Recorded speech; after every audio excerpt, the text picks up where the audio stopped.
Styled like a traditional grassroots movement, gaining respect and mobility through the intimate, accessible, and participatory elements of the Internet, Barack Obama's campaign strategy was to let the people own the campaign.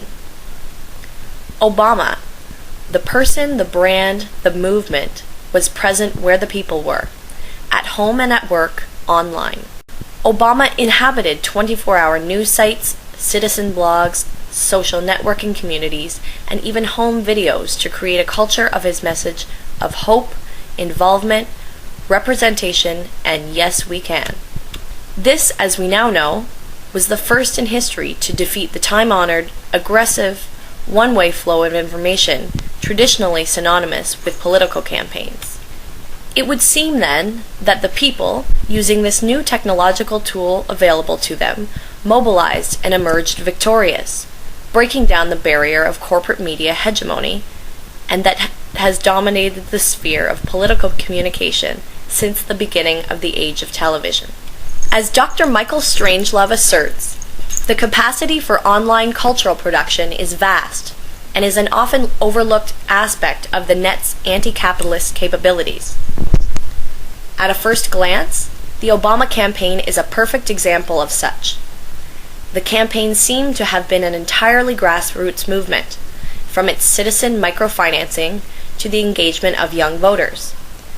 The viral campaign was the end product of a once small-scale political movement aimed at progressives and believers in the message of hope.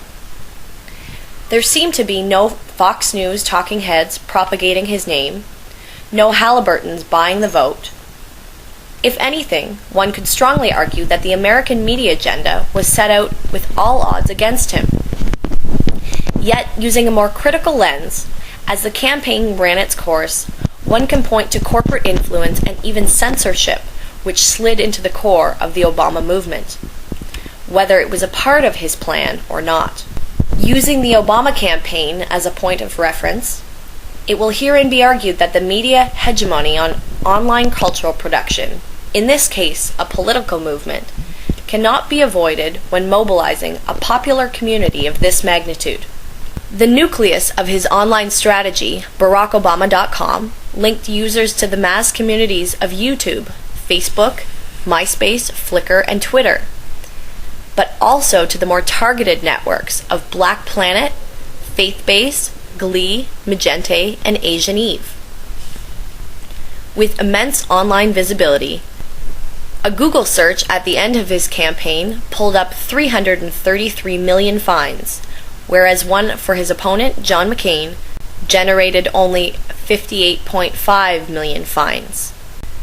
But for all this new day proletarian effort to champion their underdog candidate, contrary to popular belief, the Obama campaign did not go off without the shadow of a corporate undertone.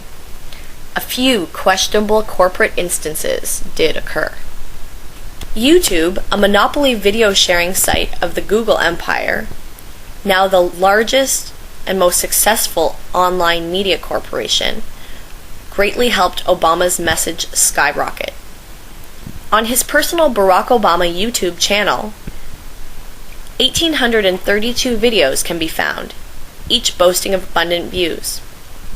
Interestingly, of the 1,832 videos, the most watched Obama video was not a keynote speech, but footage taken from the daytime talk show Ellen DeGeneres, aired on NBC and ABC. As Canadians, we know there is no more sound political strategy as a pirouette or other dance move. But how much and in what ways did this benefit NBC, ABC, and Google? Could it be that the electorate would rather watch the man dance than share his knowledge? Or was the Ellen video the top viewed video because ABC or NBC purchased the top feature spot on the site to promote its show? Although that we will never know for sure, we can see how influential corporate representation can slip into online space almost unnoticed.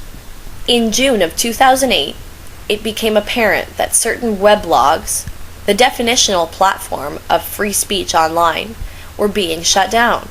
The common thread among these blogs was their critical or opposing commentary toward Barack Obama. and their shared web host, the Google-owned Blogger.com. Curiously, as of June 29, 2008, at least 7 contributors to Hillary Clinton supporting blogs had been locked out of their accounts, while Blogger cited they had to be filtered for spam until an undetermined date. These forms of agenda setting and censorship are the corporate and anti-democratic ways that can creep into the freedoms of our online space. The organizations behind the online applications we use, and their staggering concentration of ownership, has the power to be equally, but perhaps more covertly, influential. Although the internet has the capability of being a brilliantly enabling medium for independent cultural production and alternative movements, the capitalist marketplace will not allow for mass creation or cultural shift without its corporate involvement.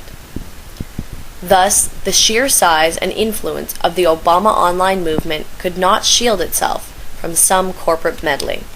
Eventually, on October 20th, 2008, a mere 2 weeks before the election, the Wall Street Journal announced that Eric Schmidt, Chief Executive Officer of Google Incorporated, would personally back the Obama campaign. That, "I'm doing this personally. Google is officially neutral.